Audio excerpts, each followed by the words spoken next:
പെറോട്ടയ്ക്കും ചപ്പാത്തിക്കൊക്കെ പറ്റിയ മുട്ടയും മീനും ഇറച്ചിയൊന്നും ഇല്ലാത്ത ഒരു കിടുക്കാച്ചി കറി തയ്യാറാക്കാമേ.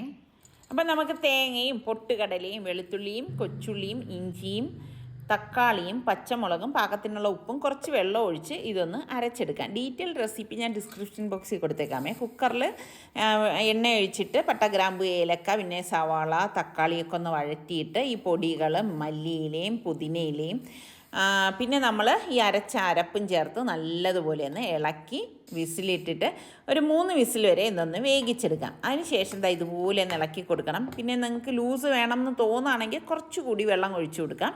അപ്പം നമുക്ക് ചപ്പാത്തി, പൊറോട്ട, ഇടിയപ്പം ഇതിൻ്റെ കൂടെയൊക്കെ കഴിക്കാൻ പറ്റിയൊരു അടിപൊളി സാലനയാണ് കേട്ടോ, തക്കാളി സാലന.